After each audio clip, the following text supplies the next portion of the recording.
Hello, Future Tribe. Welcome to another episode of the podcast. On this week's episode, we've got Steve Kahan from Thycotic. How are you, Steve?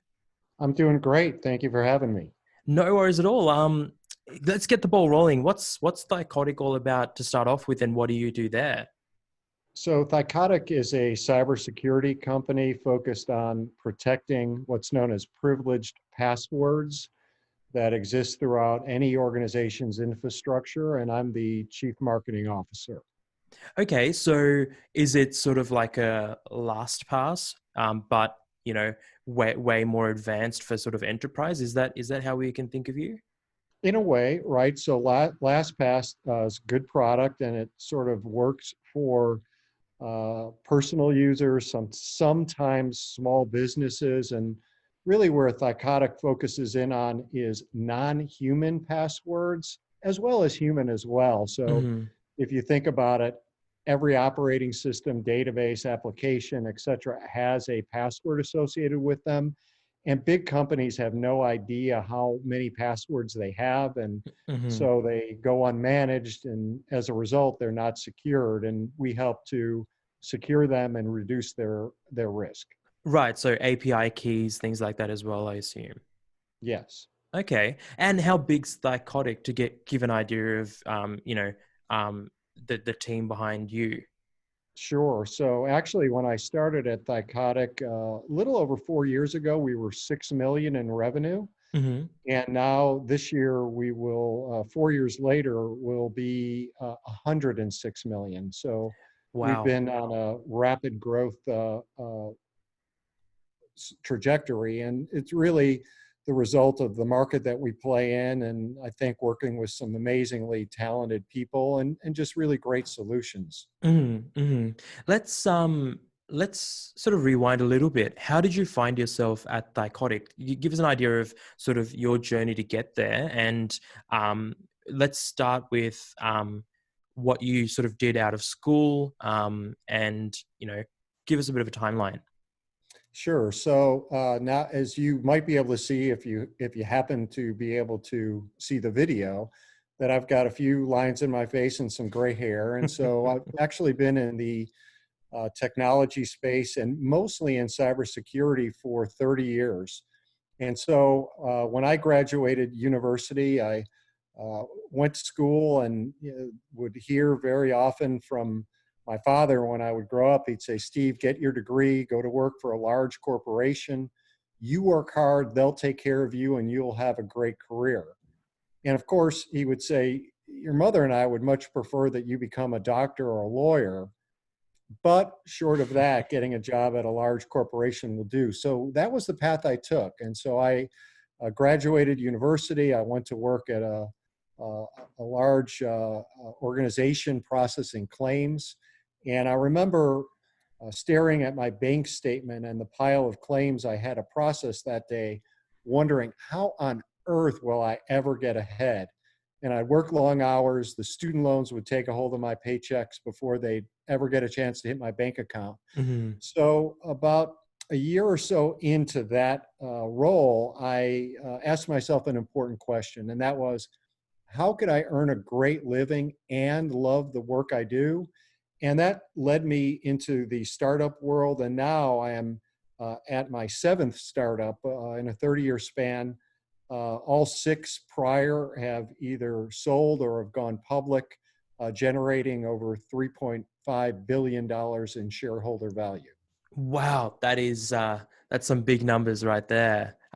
So how old's Thycotic? So because 106 million is quite a solid sort of traction for a startup. How old's Thycotic to start off with? So Thycotic, when I joined along with our CEO. He and I had worked together in the past when a venture capital company invested in the company, and and Thycotic was a few years old when we joined, Hmm. and now we've are about 8 years in the making. And so the first few years, it sort of struggled around. It was bootstrapped company. It had a good product, but really the founder needed some help and capital to grow the company. And it's when the Insight Venture Partners actually bought into the company and brought in people like myself and the CEO, and we really took a great start and a great foundation that the company had, also a tremendous culture, and built on it and did sort of the things that experience uh, technology executives would do to Mm. help the company get on that growth path that we have been fortunate enough to achieve. Yeah, yeah, that's amazing. And we're jumping around a little bit, but now you said this was your seventh startup you worked at. Is that correct? That's correct. Yeah. Yes, So let's rewind. Actually, how old are you now, if you don't mind me asking, just to sort of put things on an actual year sort of timeline? for sure. So I'm actually 58 years old. So I'm old and over the hill. Hey, you don't know how science is going. For all we know, we've got another 100 years left in you. Hope um, so. so let's go back 30 years. So that'll put you at say 28. Is that when you started your first startup job? Yeah, actually, a few years before that, right? So Hmm. I started at the first startup. I kind of made all the mistakes in the world just in terms of joining that company, but the company that I joined, it was pretty cool. It was I was the first person hired into marketing, and it was hired into a company with a small team of crazies hell bent on changing the world and changing the way applications were being developed. And so Right. it was pretty cool. I mean, when I joined, interestingly, in the first week, I remember looking at the office next to mine, and there were people rolling out the copy machine. They unplugged it, put it on a dolly, rolled it right out. And I came to find out a few days later, it was because the company couldn't afford to pay for that copy machine. Wow. And it was pretty interesting. But I was blind to it. I was so pumped and excited to work on this venture with this team that just was so passionate, had this just total commitment and belief that somehow we would figure it out. Hmm. And just a few years later, that company that couldn't afford to pay for the copy machine, it went public, and I got the bug and never left the startup world. Wow. What year was it when you joined? Oh my goodness, many, many years ago. I mean, it was probably 25 years ago. Okay. Yep. So you were the first person going into marketing or into the sort of the marketing roles at Yeah. that organization. How did you manage to actually nail that one down? Like, did you have marketing experience before? Did you study marketing? How did you manage that? I really didn't, right? And so I was just super aggressive, just in terms of being persistent with the company's executives. They probably couldn't afford an experienced marketer either, so Hmm. circumstances were such that it worked on both ends.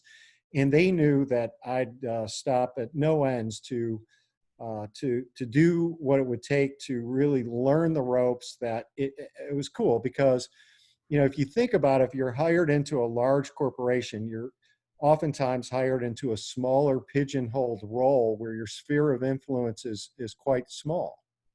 And so being hired into that startup, if the work was going to get done, I was going to be the one to do it from a Hmm. marketing perspective. And so what that gave me the opportunity to do was to try everything, right? And it was just so cool to get that opportunity to try things that I had never before. And I took the opportunity, if I would read articles or read about some cool marketing that organizations were doing, I would contact the people that were referenced in those articles at that time.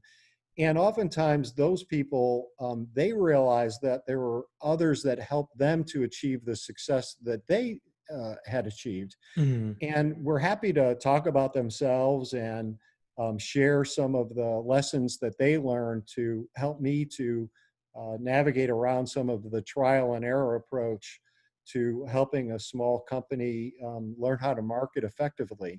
And so it was really cool. I was working, sort of very closely with some amazingly talented executives. Again, if I was working at a large corporation, for example, even right now at Facebook, I mean, you couldn't even get around Mark Zuckerberg's No. security to ever rub elbows with him, right? And so I wasn't working with people of the, Mark Zuckerberg's type, but also very talented people, very Hmm. smart.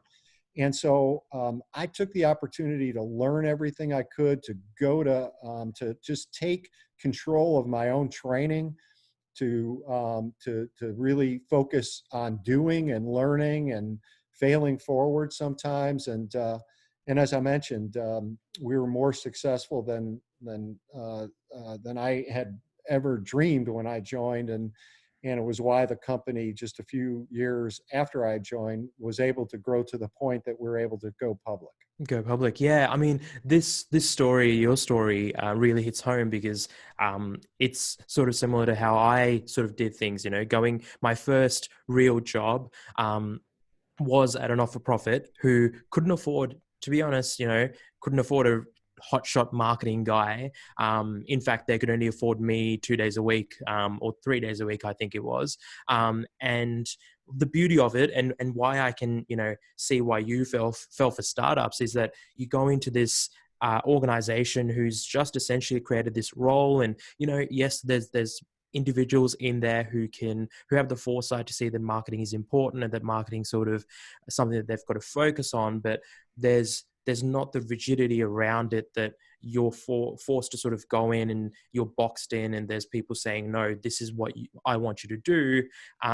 Especially when you're starting off, it gives you that freedom to experiment, freedom to look into things and say, okay, let me try all this. And yes, okay, the budgets might not be there and you might not be making $100,000 ad purchases and things like that, but what you get instead is this very, I mean, this bootstrapped, everything that you do, you have to test yourself, you have to understand the parameters within which to work, you have to report. And it's almost like you just get a whole bunch of training. It's like that real life training that you can't necessarily get from school and college.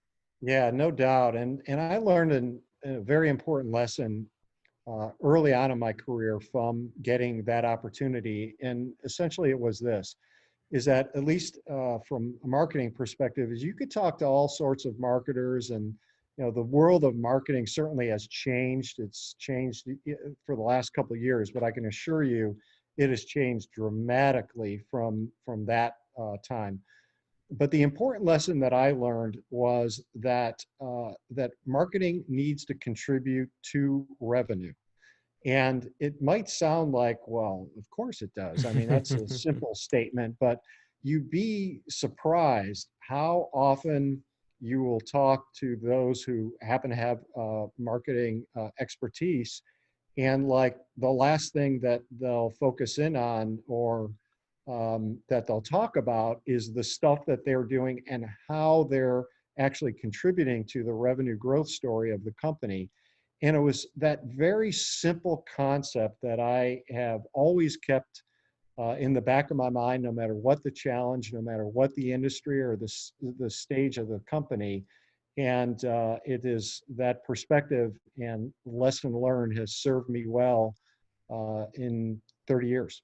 Yeah, yeah. I mean, at the end of the day, it can be revenue, it can be value, but marketing has to generate something. I think, especially nowadays, I don't know what your thoughts are out there, but marketing is one of those.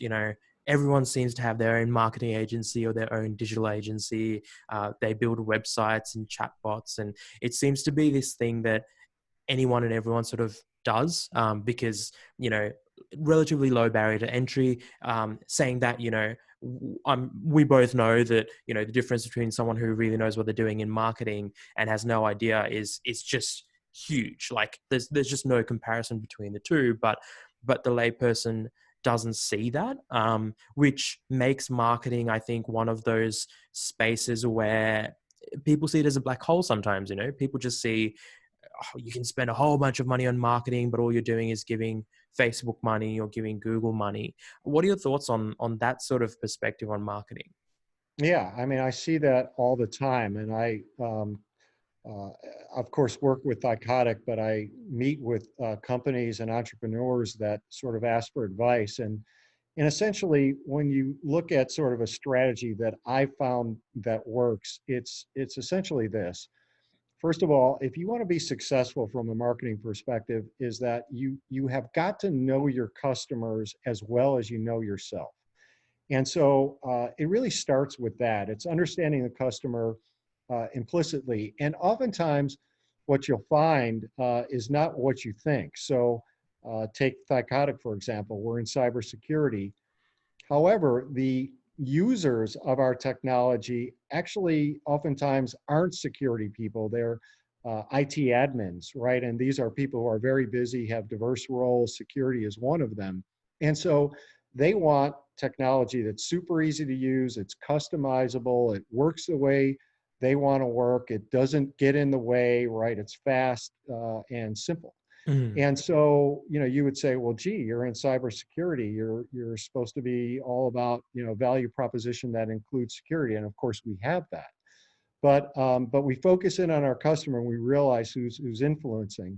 So it's really first and foremost understanding the customer. And then I think once you do that, I have learned that I spend a great deal of my time, even right now, on making sure that we are creating a amazing value proposition that is differentiated vis-a-vis our competition on the basis of that understanding.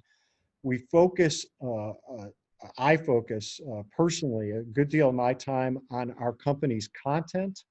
And when I say content, I'm saying things like free tools or trials or educational materials or surveys that they could take to find out how they stand relative to their peer group, things where they'll get immediate feedback. And so, and it's that content that has to be so great that it causes those target buyers to actually respond, Mhm. right? And so, and the response is a lead, right? And so most people, if you're like me, you almost never give away your contact information online. And so our when you come to our website, what you would see is a 6% visitor to a lead conversion rate, which is world class. And Wow. Yeah. so I focus on the content because I know it's got to be so good that the people that come to our site actually give up that information and enable us to get that visitor to website conversion rate.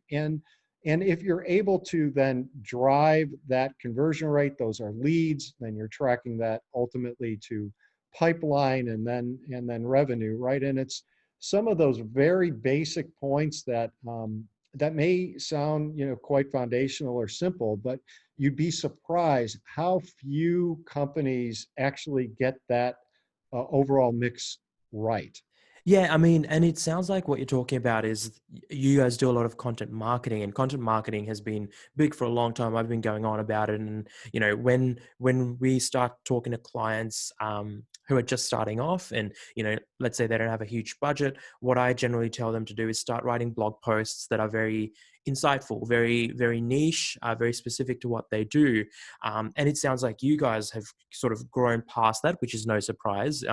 Because you would have run out of content to write about, or run out of people who just want to read about that stuff, and you've kicked content marketing up another level, and that is to create surveys, create tools, basically put in more investment into what is content, but content that is providing more value to the end user as well, and therefore, like you've been able to do, get them into sending you their contact details, because you've shown them that you've got the expertise, and you've essentially helped them for free. Because I mean, all these tools, I'm going to guess these tools take, once you've set it up, yes, there's maintenance, but there's no manpower needed, per tool. That just scales up completely Yeah. sort of hands free. And is that right in terms of what I'm thinking? How that the reason that you've been able to sort of really leverage those tools?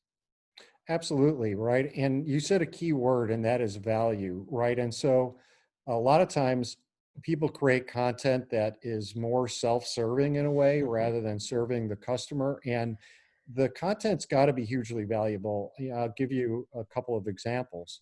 So, one example is we do what's known as a privileged password risk assessment, right? And so In this case, it's like the methodology is sound, and basically someone could come in, answer some questions, and then they will get a grade like university, A through F, how they're doing.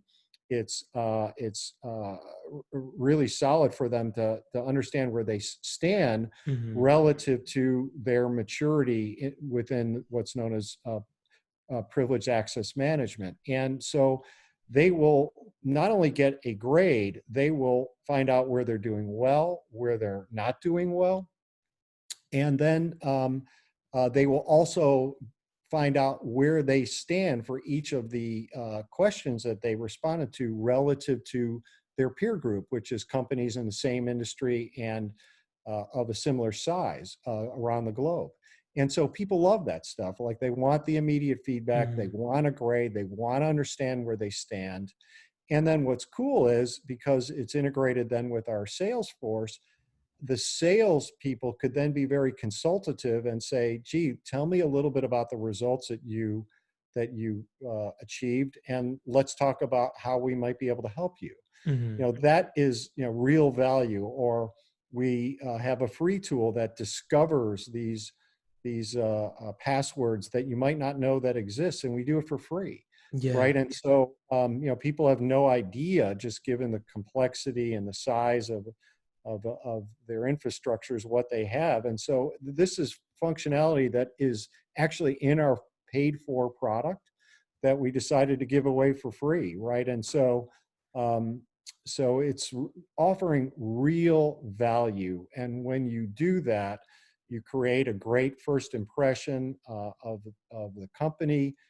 It's a win-win, and then you have positioned yourself to earn the right to do business with the people that requested that content. Yeah, that's something that I've found naturally as these channels get inundated, the quality has to increase, and again, that's what you're talking about as well. It's increasing quality, and that takes just more investment. So it's no longer you know getting someone to spend 2-3 hours writing a blog post. It's spending hours and hours and testing it all out. But what you're able to do is get some of that proprietary information that you've been able to collect and understand by working with all your clients, and then boxing that up in a way that gives value, provides value, not the complete value, but enough to sort of show them what life can be with what you guys are doing, and becoming a customer, so that you're sort of raising that bar. Where in the past, I mean, there was a time where all you needed to do to ask someone to give you their email address was just put a box and say enter your email address. And nowadays I think people are much more hesitant to do that sort of thing. I mean, I sure am. So you're sort of, it's becoming more competitive, right? And you just gotta beat out your competition, because I'm actually not sure who are your competitors. Thycotics competitors. Are there some really big players Yeah, in the there's game?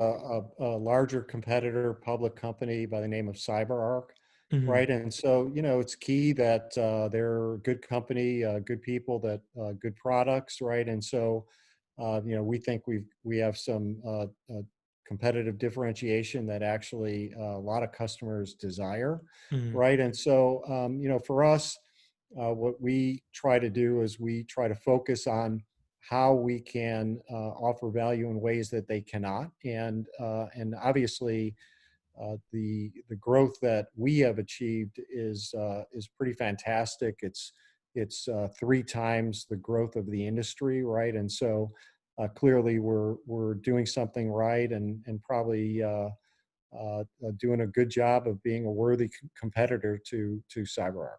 Yeah, yeah, that's a you've that's a very politically correct way of saying you guys have a better product. Well, I think so. I think we do, but that ultimately is judged by share of wallet, right? Yeah, definitely. We're customers, potential customers, they buy technology and they want it to work and meet their needs, right? And so they want to be good stewards of their company's money, We have focused on some areas just in terms of differentiation for example, ease of use, simplicity of the product, just being one area that we think we shine. And we think that a lot of people, they want to move away from complexity now more than ever, and that has been a big focus, namely usability of our technology. Yeah, just making things simple. I mean, again, when I'm looking for a particular type of software, what I do is I sign up for trials, play around with it, and if I can't work it out within the first 5 or 10 minutes, I just that gets crossed off straight away, because it doesn't matter how powerful it is. But if the onboarding process, especially nowadays with so much knowledge around that area, I mean, there's just, I'm sure there's millions of articles around just optimizing the onboarding process and making it easier for people. And my thought process is that if that first 5 minutes is difficult, oh boy, I would hate to think how the next 5 minutes and so on and so forth, and let alone, if it's a program that I have to train someone else to use or that I need other people to use, that's just not a road that I want to travel down. So usability is a huge thing these days. Because again, the usability just in general, I would say that usability has improved across the board. Yeah, I mean, and certainly it worked for Apple. So if it's good enough for Apple, I think it'll be good enough for Thycotic. Definitely, definitely. Hey, I know you've released a book recently as well. Tell me a bit more about that. Yeah, so I wrote a book called Be a Startup Superstar. And so it's really geared towards young professionals or those who feel stuck in their corporate career. Mhm. And so it focuses in on why someone should choose a startup over a large corporation, how to find and land a job at a good startup, and how to select a good startup. And then what I call under 7 keys to the C-suite, 35 actions, attitudes, and behaviors one would have to achieve success at a startup. It's very much a quick read. It's written in a how-to format, and it actually has become an Amazon bestseller. Oh wow, congratulations. Do you have an audiobook accompanying that as well, or is it just a? Yes, yeah, yeah. So it was published by Wiley as well as Audible. Okay, awesome. I've got an Audible subscription. I'm a big audiobook fan. It's just a good way to digest content while still getting things done, I find. So we'll link to that in the description as well for you to check out. But could you distill some of the messages you pass on in that in the book? Yeah, I mean, I think that one of the key messages is some of the things that I look for when I select a startup, right? So there's lots of startups that the CEOs of which have great stories, but for example, how do you differentiate a startup that has a good story versus a startup that has both a good story as well as a good chance to succeed? Hmm. So I talk a little bit about some of the criteria that I look for when I join a startup.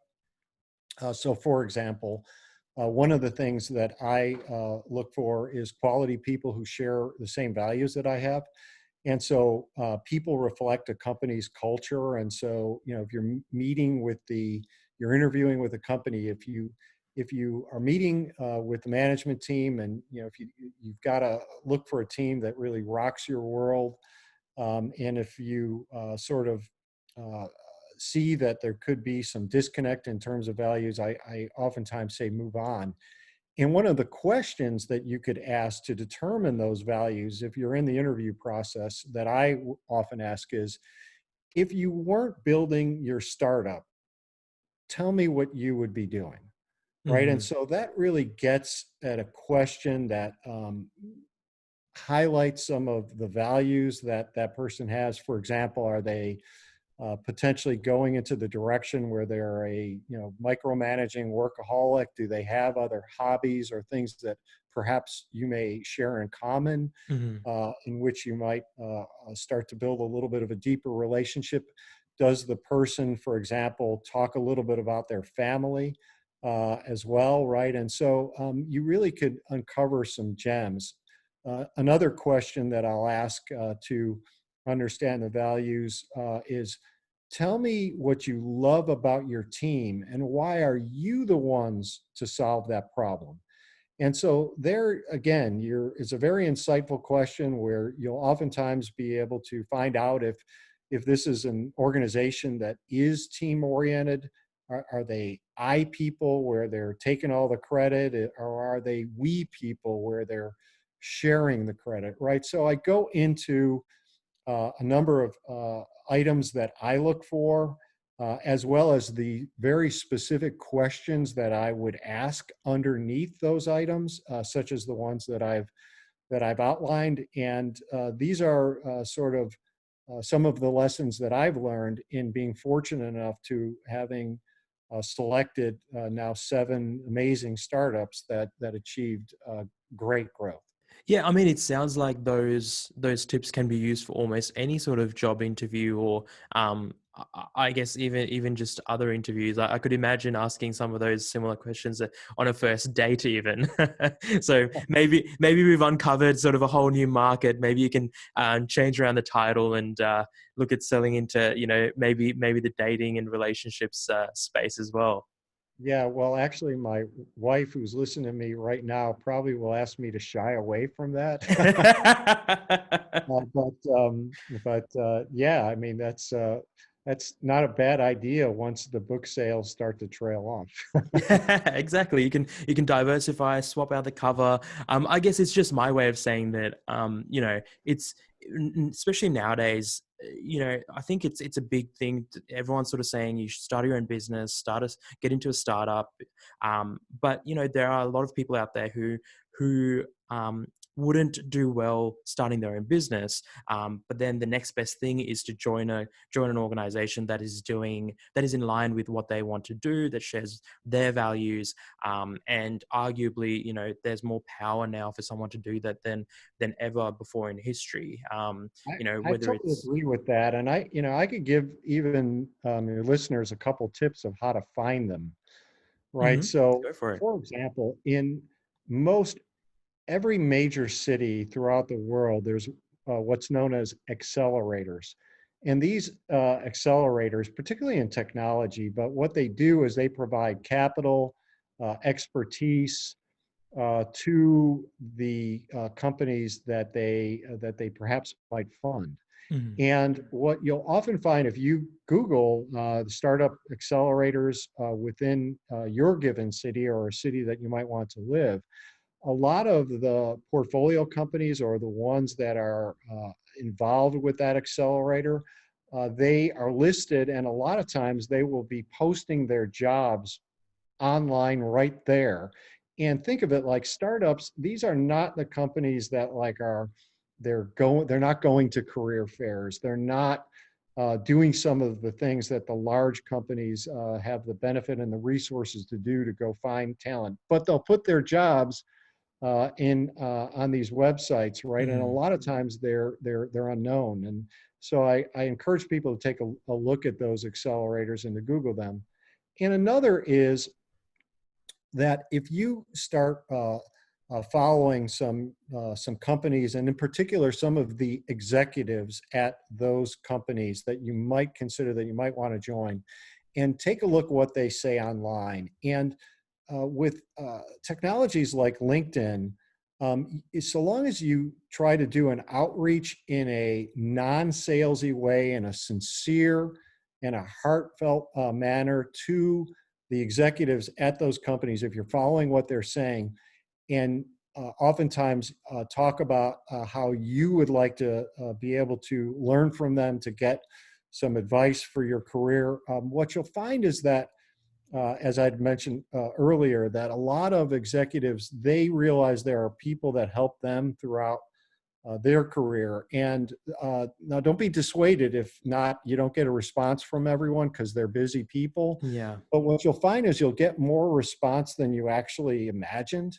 And so long as you take the approach that I mentioned, and then typically you're able to bridge the conversation to you, and then start to talk about yourself and what your aspirations are in terms of your career, which then opens you up directly to jobs that may exist within that organization or within that executive's network. And so people do not go to the executives often enough directly. They oftentimes sort of apply in the same old way as everyone else, which is the standard HR route, which isn't to say that that's a bad way, that you shouldn't do that. But I've had a number of people, for example, outreach to me over the years, Mm-hmm. and they have created strong relationships with myself, some of which I've hired or have referred on to others, and many others just like me do the exact same thing. Yeah, it's just, that advice of talking to people like they're people, not like they're, big job opportunities, or opportunities to earn money, or so on and so forth. It's something that bugs me on LinkedIn, for example. I get these opening like 4 or 5 paragraphs about, and it's a classic format of, this is what we do, this is how cheap we are. This is some examples of some work that we've done. Hey, why don't you work with us? They don't know whether I'm looking for someone like them. 100% of the time, I'm not. And second, if someone did that to me in person, I wouldn't even I wouldn't even know what to say. I mean, how would you like that if I came up to see you and said, hey Steve, this is a description of who I am. I am very cheap. I only $25 an hour. Want to see some of my work? Here's my iPad. Just go through some of my work. How about we work together? Like, that just wouldn't happen. And you're talking really just about just treating them like people and having that conversation. And I think even putting it out there, and just, it's not about sort of, you're not owed anything, but if you approach it like a sincere individual who would love a helping hand, most people will look at that in that way. That yes, they're time poor, and yes, they're busy, but they're much more likely to look at it in a favorable way if you were to approach it correctly, versus just spamming people and asking for things. Absolutely. And as you mentioned, you sort of are talking about people selling you. I mean, probably a lot like you, I get tons of emails or even calls to my cell phone on a regular basis in exactly the same approach and manner and style that you outlined, and I respond to none of them. Hmm. And I've so, but I mean, because at the end of the day, I mean, whether in the case that I mentioned, it's really about people helping people, and again, not everybody will be willing to do that, but what you'll find is more often than not is that that good people will, if they're approached in the right way, try and help others. I certainly do, and I believe many others do. And so I encourage people to try that, right? In particular, if you're thinking about changing jobs or thinking about taking your career forward.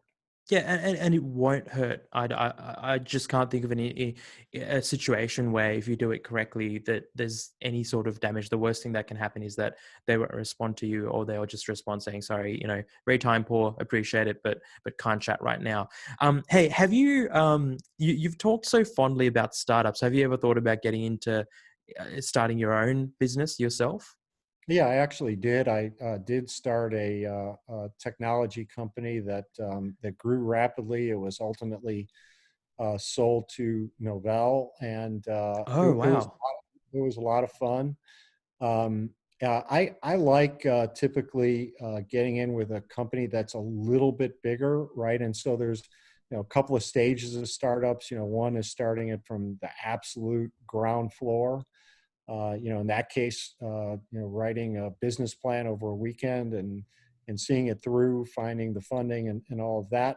I tend to prefer. I think that there's a lot of amazingly great small startups, much like Thycotic was. And so I really enjoy those types of companies because they've gotten through the initial sort of prove it phase. Mm. And then it really is all about, can the company scale and grow? And it's really that stage of startup that I in particular enjoy. And a lot of people are concerned about starting a startup from scratch. I mean, sort of mentioning the name Mark Zuckerberg, there's not a lot of them. So like if you could find the phase two, maybe you're like me and you're not Mark Zuckerberg, right? But yet you can still have a amazingly great career professionally and personally and financially. Yeah, yeah. I mean, it is it's sort of funny because I started my own business so that I can do more of what you were talking about and go in. Obviously, we go in more as a partner, as a service provider. But being able to jump in and almost just like propel things forward, feel that fire. So you're not trying to help someone just even work out if there's a market for what they're trying to do. What they've already got past that stage, and it's just a matter of then really looking for exponential growth, or looking at sort of triggers of exponential growth versus just trying to get traction. And that's definitely really fun. Hey, in your last 30 years, in your career, what are some mistakes that you've made, whether it's sort of specifically marketing related or if it's just career related? Would love to sort of look into some sort of teachable or learnable moments. Sure. So I think one of the biggest concerns people have of startups in particular that I hear is that you're going to have to work 24 by 7, right? And so that it is just all work all the time. You're never off, right? And so a lot of people just simply don't want to be out of a balance from a work life perspective.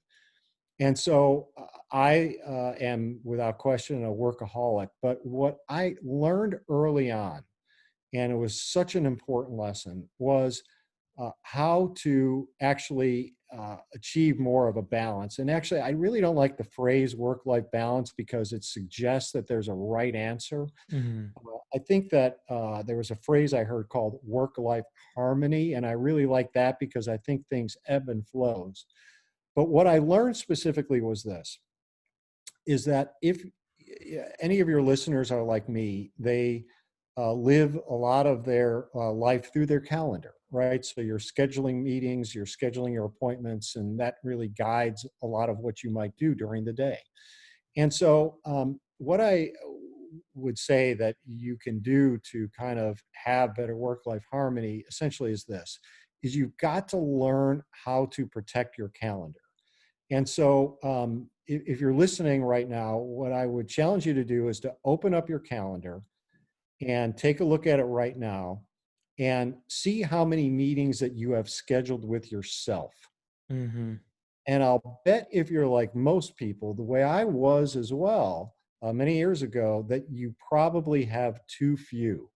And think about what that means. What that means is that people will schedule time into another, soul-sucking meeting, or you're missing time with your family, or a kid's game, or not having a meal, dinner, or maybe even breakfast occasionally at home with your family. You're not perhaps working out at lunch if that's something that you like to do. Maybe you're not blocking out time to think strategically, or maybe even to learn something new and focusing on your own education. And so what I learned was how to make myself the most important priority on my calendar and go schedule those meetings, and I'll do so in advance. And that really helped me to just gain a better sort of harmony from both the work side of things as well as my family, and it is a lesson that has served me very well over the course of the years. Yeah, I've never heard anyone sort of put it the way that you've put it, but makes a lot of sense. You book in meetings with other people or clients, but what's stopping you from booking in meetings with your family, meetings with yourself, whether it is, like you said, working out, or even just going for a walk at lunchtime. It doesn't have to always revolve around just work. And I think when you're sort of in that hustle mentality, you probably falsely think that just every hour in front of a computer or every hour doing work is how you maximize your time and maximize your productivity. But I've found, again, there are nights, or there are even days where I've more or less checked out. I know I'm not as productive, but it's what I need, because maybe I worked for 6-7 days straight. Maybe I'm a bit more tired than I usually am, and I just need to sort of check in with myself and sort of go, okay, today is a day that I spend doing more of the working on the business, more of the fun stuff. Let's work a bit on branding, or work a bit on signage. And it's not stuff that is essential, but it's stuff that sort of reminds you of why you're doing this in the first place. Because let's be honest, life is full of things that you have to do, just absolutely have to, and then all the other things that you can do, or are optional. So it's a matter of balancing that as well. Yeah, absolutely. And I would say right along with that, one of the things that I had also learned is uh, everything can't be a high priority, right? And so when you are someone that tends to work their tail off, and it's a attribute that I respect in people, is that you tend to take on massive workloads. But um, what is very much true is that not every thing that you're focused in on can yield the same result. I actually like the way Sheryl Sandberg referred to sort of ruthless prioritization. And so, what I try to also realize is not only am I sort of protecting my calendar, but I try to put as much focus as I can on the actions and the activities that will actually move the needle. Mhm. And so oftentimes you'll see people kind of major in the minors, right? They're getting a lot of things done that really just don't move the needle, right? And so I think if you're protecting your calendar, you're the most important priority, and you are making sure that you are focused on the right priorities with the time that you have available. Sounds simple, but it's amazing how many people don't do it, or they do it and then they sort of slip out of it. And it's not about perfection. It's not about, sometimes you want to do the smaller things and maybe it gets you going, or it's just a day that you feel like focusing on it. That's okay, right? And so, or if, for example, there was a business got in the way of something on the family side, or vice versa, it's like not getting freaked out about it. Like you've got to be perfect, right? It's realizing that you're striving to get as good as you can be, and good enough oftentimes is what I strive for on both of those fronts. Yeah, love it, love it. And that's putting in that effort is probably more important than trying to keep a close eye on everything, and making sure that I mean, we're not robots. There's no reason that we have to fit in the exact hours and exact blocks that we've sort of outlined, because we're humans, and sometimes our minds and our bodies are much better at telling us what we need than our calendar is as well. So no, love it. Hey, where can people find out more about you? So you can find about me at the book's website, which is beastartupsuperstar.com. And I've had a number of people who have read the book who have reached out to me, and I try my very best to respond to each and every outreach that people make. Awesome. Thanks for that. We'll include the link in the description as well, so you can connect with Steve on there. Are you ready for the top 12? I surprised you a little bit with it, but are you ready? I'll try my best. Awesome. Let's get the ball rolling. So, top three books or podcasts that you recommend that are not your own. So I'm going to give a couple of books for you that I really love. So one is an oldie but a goodie, which is Winning by Jack Welch. Jack Welch recently passed away. He was the former CEO of General Electric, and he has some absolute gems in that book. And to me, it's a book I've reread many times. I also like a book a little bit newer called Zero to One, which is by Peter Thiel. Mhm. Peter is one of the world's most successful venture capitalists, and he also has some just amazing advice in terms of startups, and really building a successful future in your career, no matter where you're at. Love it. Love it. Peter Thiel's from PayPal. Is that right? Or PayPal fame? Yes. Yeah. Yeah. Yes. Awesome. New. that name was familiar. So, top three software or tools that you can't live without. So I'm going to give two again since I'm stuck on that. So for me, Salesforce.com is is a technology I can't live without. Um, but then also Tableau. That is a sort of a BI dashboard that is able to distill the nuggets that we've actually built on top of Salesforce.com, where I Mm. can see everything that I need to see in exactly the format I need to see it. I love it. Yeah. And what do you use for your calendar app? Is it just the built-in sort of iPhone or Google Calendar, or what do you Yeah, use I to? just use the calendar app right in our. Whoop, I lost you.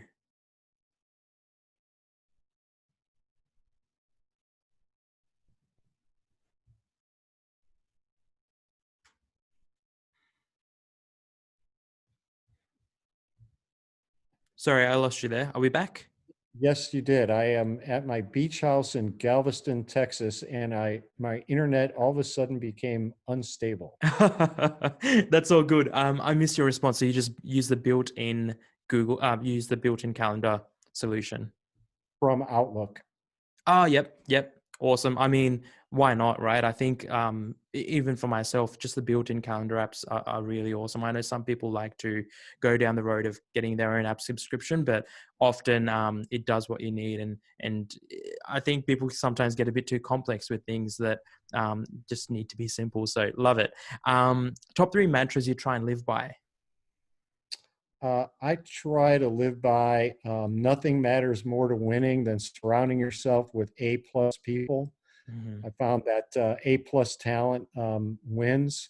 I also live by a mantra that is call out the elephant in the room, right? And so oftentimes there are elephants that are there that is the big sort of issue that people sort of dance around and just basically never really focus in on.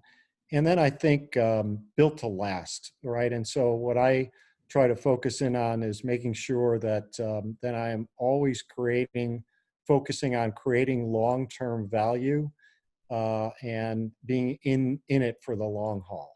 Yeah, definitely. I think too many people again are too short-sighted and talk about just making much money upfront as possible versus just let it just play out the long game, and that way I think you also make sure that you're in it for the passion of what you're doing versus the money.